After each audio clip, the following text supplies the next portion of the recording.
Okay, yeah, this is Baruch here at the Tikkun Elevator Call on another shiur on Jewish history. This is really coming from a man named Beinhart. I'm finally getting to say his name right.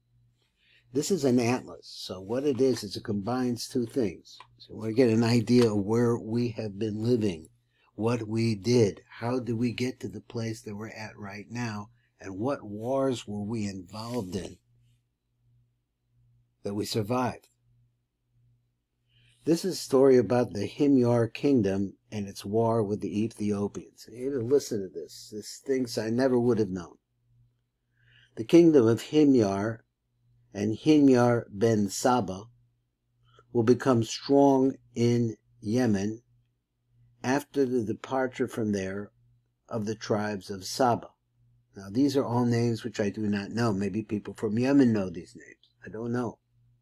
And the kings of Himyar were called Tuba in the days when the kings of Egypt were called Pharaoh. Now listen to that. This is really a piece of information here. There's a whole kingdom that we live in the West, and lots of rain, and everything is beautiful over here, so supposedly. We don't think about the ancient days. Right, they're gone. Well, here there was a place called where the kings of these places were called by the name of Tuba, and it tells us that Pharaoh is the name that the Egyptians in their language is called king. Their capital was called Zafar, and was near the city known today as Sana. Now we're going to get an idea, a chance to be able to look at it, and he's got a map on this too. I don't know if we'll get it today, and I'll try. And the most famous ruler, Asad Abu Karb, was the first to become a Jew after his return from his war against Persia. So here we have the famous ruler. There's a person by the name of Asad Abu Karb, and he became a Jew. He learned of Judaism from Jewish scholars at Medina when he passed through there on his travels. Now we're going to get pictures of all these places. We'll get some ideas. His land became Jewish. Many people of his land, there we go, became Jews with him. And the country of Himyar became Jewish until the days of Yosef Dunuas. Now, all of these names, this is a person that this Dr. Beinhart, he's a tremendous, tremendous scholar, and most of his scholarship is in regards to Sephardic Jews. Over here, we're talking about people from Yemen, but we're going way, way back, whom the king of Ethiopia fought.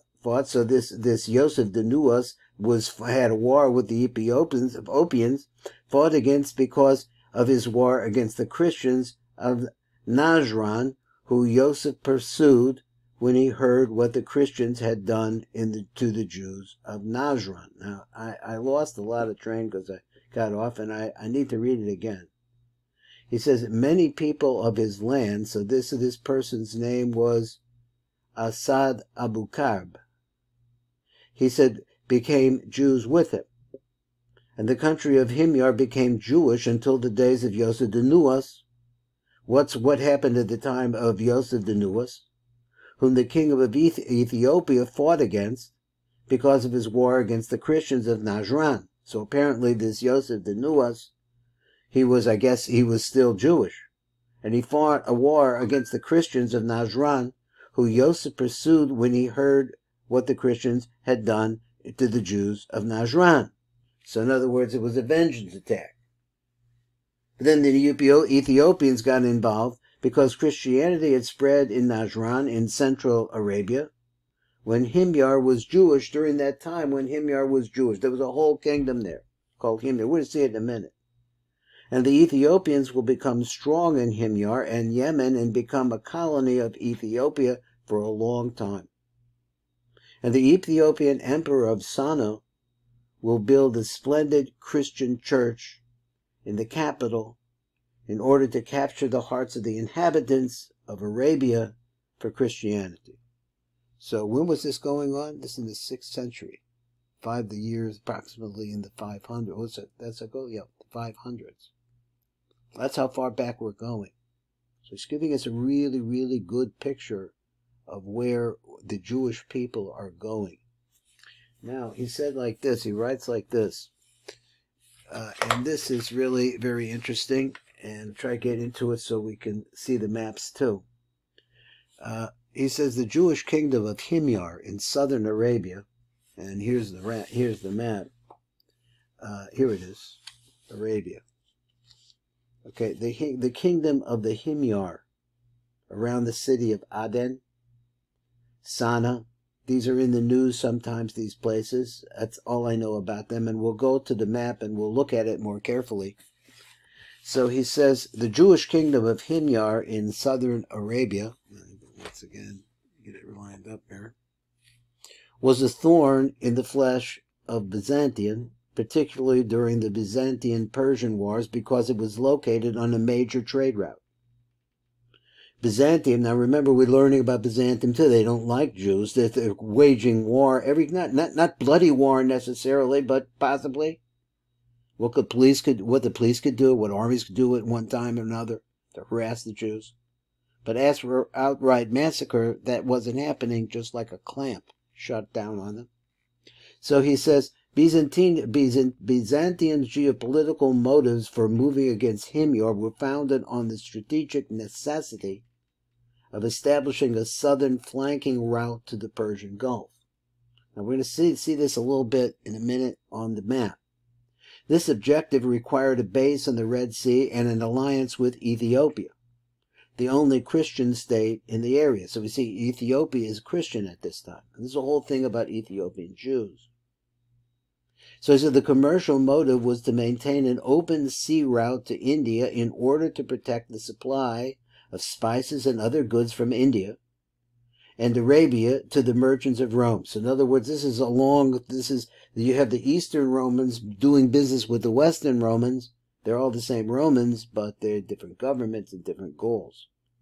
However, the Jewish kingdom prevented the passage of Byzantine traders, but the problem was the Jewish kingdom there, the Himyars, prevented the passage of Byzantine traders through its territory in retaliation for the persecution of Jews in Byzantium and other places. And apparently Nuwas, the last king of Himyar, who was apparently a Jewish king, was particularly zealous in this matter. He wanted to protect the Jewish communities. Persia was too weak an ally to render any significant support. So apparently at this time, Persia was very, very weak. A support to the Jewish kingdom of Himyar, because it did not share Himyar's political and strategic needs in its relationship to Byzantium, because Byzantium apparently was sealed off from them. This is the difference between Turkey and Persia today. They butt up against each other. There might be something temporarily in between them called Syria or Iraq or something like that, but at that time Persia is dominant over that area. And so is Byzantium. So they're at war with each other.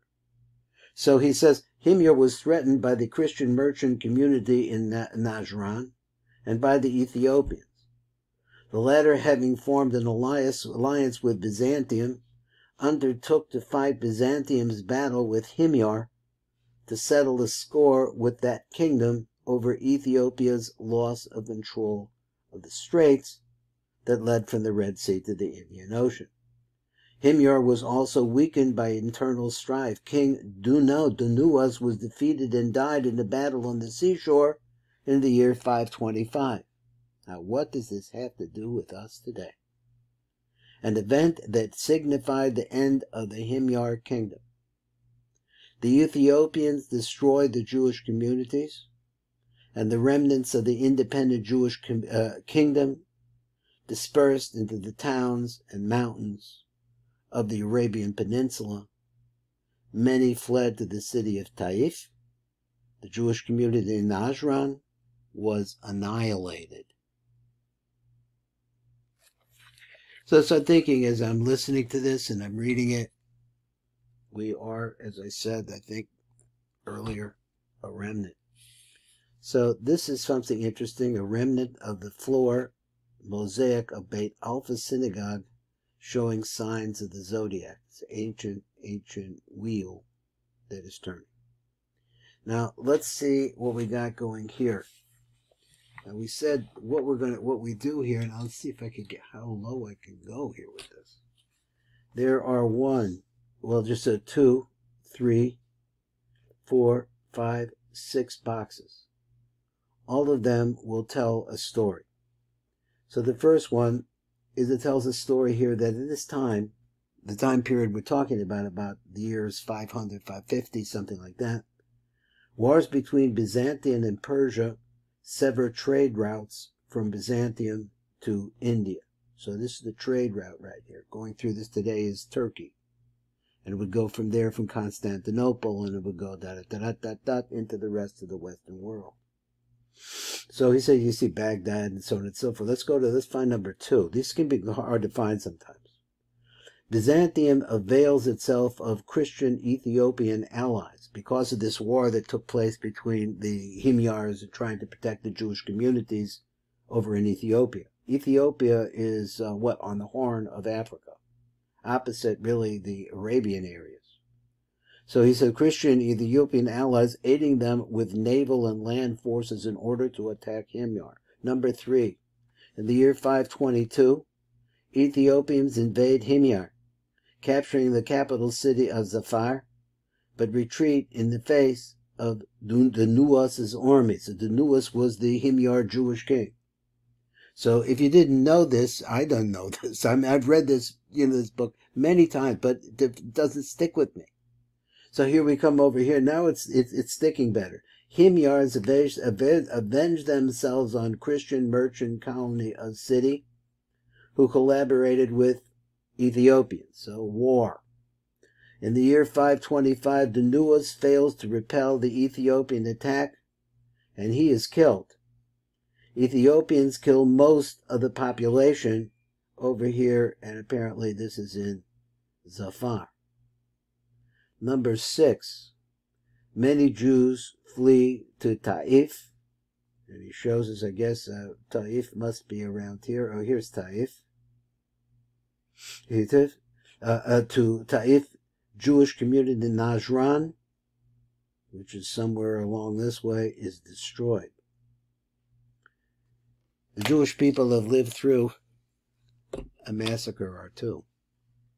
This is Baruch Fleischman. We're at the Tikkun Elevator Kolo. I thought that was very interesting for me. I really learned something. There is a rabbi, Shar is his name. He's Taimani, and I had the pleasure to be able to pray with him a few times. And it's a very different culture. They don't come from Brooklyn. It's just they are a very different culture. Very, very interesting. And here we just got a chance to learn something about their history. This is Baruch Fleischman, and we're at the Tikkun Elevator Kolo.